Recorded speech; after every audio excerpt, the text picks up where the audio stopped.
দর্শক শ্রোতারা, আপনারা এতদিন যাবৎ শুনে আসছিলেন মানুষ বলছিল আমরা আগেই ভালো ছিলাম। এখন কিন্তু মানুষের এই কথা থেকে মানুষজন ফিরে এসে বলছে যে তাদের পিঠ এখন দেয়ালে ঠেকে গেছে। তারা আর নিতে পারছে না। আগে প্রায় বলতো, মানুষ বলতো আগেই ভালো ছিলাম। এখন মানুষ আর এখন বলছে না আগেই ভালো ছিলাম। এখন তারা ডাইরেক্টলি বলছে তারা আর, আর নিতে পারছে না। ঠিক আছে? তো এখন মানুষের যে অবস্থা হয়েছে, মানুষ এখন বাংলাদেশের জনগণ এখন না খেয়ে মারা যাবে। ঘরে খাবার থাকলে পরেও তারা এখন রান্না করতে পারছে না গ্যাসের অভাবে। বিদ্যুতের অভাবে প্রায় 15 কোটি টাকার মাছ পচে গেছে। আমরা বাঙালিরা হচ্ছি ভাতে মাছে বাঙালি। এখন গ্যাসের অভাবে মানুষ শহর বাড়িগুলোতে রান্না বান্না করতে পারছে না। গ্রামে না হয় কাঠ, তারপর বাদা-সাদা এইগুলো এইগুলো জ্বালিয়ে রান্না করা যাবে, সম্ভব হতে পারে। কিন্তু শহরাঞ্চলে তো মানুষ না খেয়ে মারা যাবে। ঠিক আছে? ওই যে 15 কোটি মাছ যে মানে 15 কোটি টাকার মাছ যে একেবারে নষ্ট হয়ে গেল।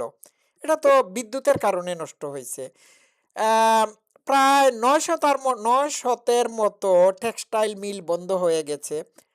আম ৯৫ টার মতো কারখানা বন্ধ হয়েছে এই তারেক জিয়ার শাসনামলে ৬ মাসের ভিতর।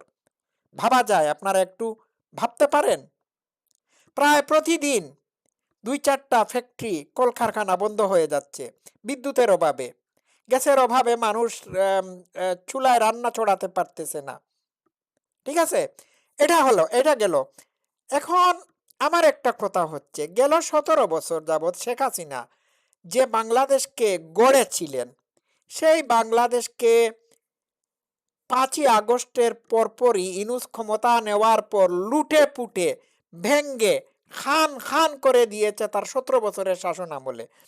এই খান ভাঙ্গা বাংলাদেশকে, ভাঙ্গা দেশকে ইনুস নির্বাচনের মাধ্যমে, তথাকথিত সাজানো নির্বাচনের মাধ্যমে তারেক জিয়ার হাতে তুলে দিয়েছে। ইনুস ১৭ মাসে গড়া শেখ হাসিনার গড়া বাংলাদেশকে ইনুস ১৭ মাসে ধ্বংস করে দিয়ে এই ধ্বংসপ্রাপ্ত ভাঙ্গা দেশকে তারেক জিয়ার হাতে তুলে দিয়েছে। এখন তো তারেক জিয়া কোনো কিছুই করতে পারতেছে না। কোনো কিছুই তার পক্ষে করা সম্ভব না। ইনুস ১৭ মাস চালিয়েছিল ওই শেখ হাসিনার গড়া বাংলাদেশকে কোনোমতে। এরপরে এটাকে শেষ করে দিয়ে তারেকের হাতে তুলে দিয়েছে। এখন তারেক কি করে এই দেশকে গড়বে বলুন তো দেখি? আচ্ছা, আমি তার পক্ষে কথা বলছি না। এই ভদ্রলোক এখানে বলছেন কি, গ্যাসের অভাবে সকালে পাউরুটি খাই। ২ দিন পরে পাউরুটি খাওয়ারও চান্স থাকবে না। ২ দিন পরে আপনারা ঘাস খাবেন। কারণ পাউরুটি তো ফ্যাক্টরি থেকে বা কারখানা থেকে তৈরি হয় না?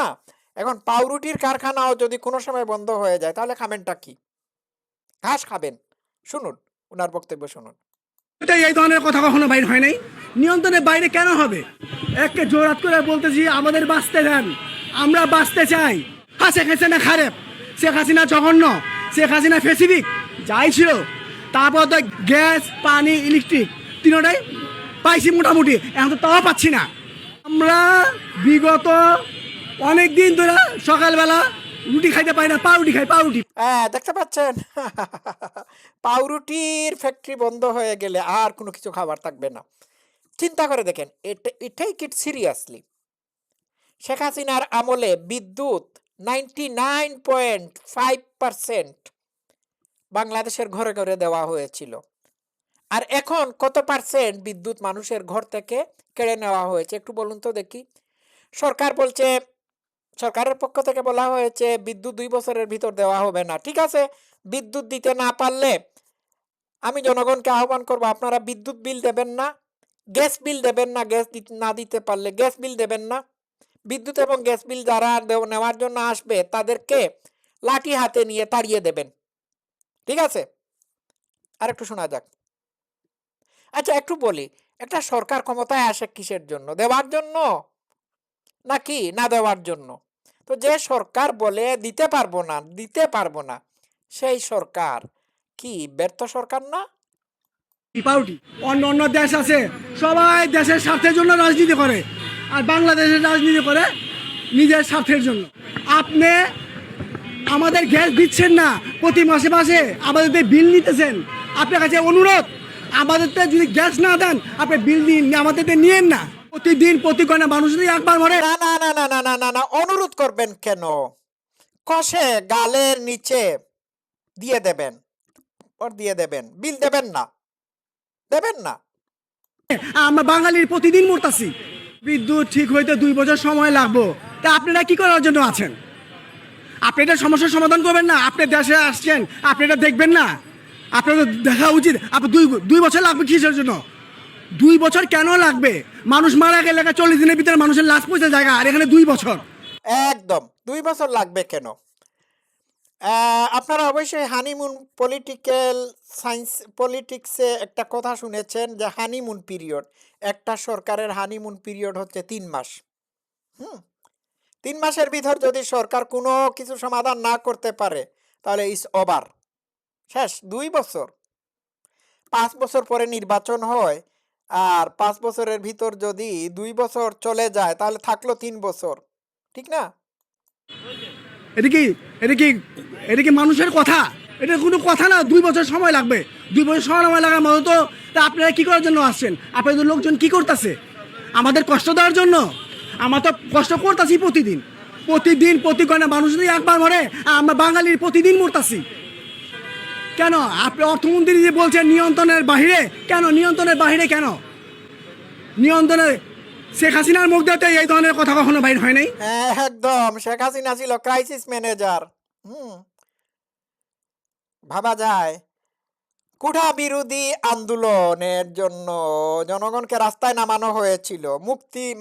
মুক্তিযোদ্ধাদেরকে, মুক্তিযোদ্ধাদের কোটা এত বেশি হবে কেন, এটার জন্য রাস্তায় নেমেছিল। তো ঠিক আছে, আমার কথা হচ্ছে মুক্তিযোদ্ধারা যদি বেশি সুবিধা পায় না পায় তাতে কিছুই যায় আসে না। যায় আসে দেশে গ্যাস বিদ্যুৎ এগুলো না থাকলে, ঠিক আছে, কলকারখানা বন্ধ হয়ে গেলে, মানুষের চাকুরির সংস্থান না থাকলে দেশে সমস্যার সৃষ্টি হয়। তো এখন এখন কেন মানুষ রাস্তায় নামতেছে না? তাদেরকে নামানো হচ্ছে না। আমেরিকার ডিপ স্টেট এদেরকে, কিছু মানুষকে রাস্তায় নামিয়েছিল, যার কারণে শেখ হাসিনার পতন ঘটানো হয়েছে। আর একটু শোনা যাক। নিয়ন্ত্রণের বাইরে কেন হবে? হ্যাঁ, নিয়ন্ত্রণের বাইরে কোন ধরনের কথা এটা? যোগ্য জায়গায় অযোগ্য মানুষ বসা লাগে, এরকম কথা। হ্যাঁ, এই তো ভাই আপনি আসল কথা বললেন। যোগ্য জায়গায় অযোগ্য মানুষ বসালেই এইরকম হয়। রিক্সা ড্রাইভারকে যদি 500 জন যাত্রীবাহী প্লেনের পাইলট বানিয়ে দেওয়া হয় তাহলে উড়ার আগেই অ্যাক্সিডেন্ট হয়ে যাবে। এই যে ডাকাইত ইবলিস ইনুস ক্ষমতায় বসার পরপরই বলেছিল, আমার দেশ চালানোর কোনো এক্সপিরিয়েন্স নাই, অভিজ্ঞতা নাই, আমাকে বসিয়ে দেওয়া হয়েছে, আমি চালাচ্ছি। মানে এরোপ্লেনে একটা ব্যাংকারকে বা সুৎকুরকে বসিয়ে দেওয়া হয়েছে এরোপ্লেন, যাত্রীবাহী এরোপ্লেন চালাতে গিয়েই অ্যাক্সিডেন্ট ঘটিয়েছে, মানুষ মেরে ফেলেছে। ঠিক আছে, এই হচ্ছে ইনুসের হাল। তো ইনুস যখন অযোগ্য, দেশ চালাতে জানে না, সে নিজে স্বীকার করলো, তখন যে সে ক্ষমতায় বসেছিল এটাই হচ্ছে তার সবচেয়ে বড় অপরাধ। তার বসা উচিত ছিল না। আরে ভাই, ডক্টরেট হলে পরে আর পিএইচডি হোল্ডার হলে পরে আর অর্থনীতিতে নোবেল পুরস্কার পেয়ে গেলে পরে দেশ চালানো যায় না, এটাই হচ্ছে বাস্তবতা। তো অযোগ্য মানুষ তো, তারেক জি একটা অযোগ্য, অশিক্ষিত, ইন্টারও পাস করে নাই, বাংলা কথা বলতে পারে না, একটা জায়গায় আরেকটা কথা বলে, বাংলাদেশ সম্পর্কে চিনে না, জানে না, বাংলাদেশের এক অঞ্চলে যা নাই, এক অঞ্চলে যা আছে সেটা নিয়ে ভুলভাল কথা বলে, যেসব অঞ্চলে যেসব জিনিস নাই সেই সব অঞ্চলে এইসব জিনিস আছে বলে মানে উল্টাপাল্টা বক্তব্য দেয়। তো যার দেশ সম্পর্কে ধারণা না নাই, যে কথাবার্তা বলতে পারে না, যে ইন্টারন্যাশনাল পলিটিক্স বুঝে না, তার দ্বারা দেশ চালানো সম্ভব? এসে তো অযোগ্য। আর তার সংসদে সবাই তো অযোগ্য, একটাও তো যোগ্য না। ঠিক আছে, আর একটু শুনি। কথাই হবে। আমার পুরান টাউনের ভাষায় আমি কথাটা বলি, শেখ হাসিনা আমরা অনেক ভালো আছিলাম, অনেক ভালো আছিলাম, এত কষ্ট করি নাই গা। হ্যাঁ, শেখ হাসিনা খারাপ, শেখ হাসিনা জঘন্য, শেখ হাসিনা স্পেসিফিক যাই ছিল। তারপর তো গ্যাস ইলেকট্রিক, গ্যাস পানি ইলেকট্রিক তিনটাই পাইছি মোটামুটি, এখন তো তাও পাচ্ছি না। আমরা বিগত অনেক দিন ধরে সকালবেলা রুটি খাইতে। আচ্ছা, ওইটা শুনেছি। দর্শক শ্রোতারা, এই ভদ্রলোক যা বলেছেন সেটাই হচ্ছে আজকের বাংলাদেশের পরিস্থিতি। এই ভদ্রলোক এখানে দাঁড়িয়ে যে কথাগুলো বলছেন, সেই কথাগুলোর পরিপ্রেক্ষিতে মনে হচ্ছে উনি হচ্ছেন বাংলাদেশের আসল আসল চিত্র। আর 100 জনের বক্তব্য শোনার দরকার নাই, এই একজনের বক্তব্য থেকেই প্রমাণিত হয় বাংলাদেশকে এই জঙ্গিরা কোথায় নিয়ে গেছে। তারেক জিয়া, তার ওই টুকাই সাংসদ, জামাতি সাংসদদের তো গ্যাস বিদ্যুৎ বিলের কোনো মানে সমস্যা নাই। হ্যাঁ, তারা বিশেষভাবে বিদ্যুৎ গ্যাস পাচ্ছে, তাদের তো সমস্যা হওয়ার কথা না। তাদের টাকা পয়সারও তো কোনো অভাব নাই। হ্যাঁ, এক একজন সাংসদ হওয়ার পরে বিভিন্ন ধরনের সরকারি সুযোগ সুবিধা পাচ্ছে, তাদের বেতনও বড় অঙ্কের, তাদের তো সমস্যা হওয়ার কথা না। সমস্যা তো সাধারণ মানুষের হওয়ার কথা। দেশটাকে একেবারে শেষ করে দিয়েছে। আর কি দেখবেন আপনারা? এটাই তো দেখার বাকি ছিল। এটার জন্যই তো আপনারা রাস্তায় নেমেছিলেন। জনগণ রাস্তায় নামেন নাই?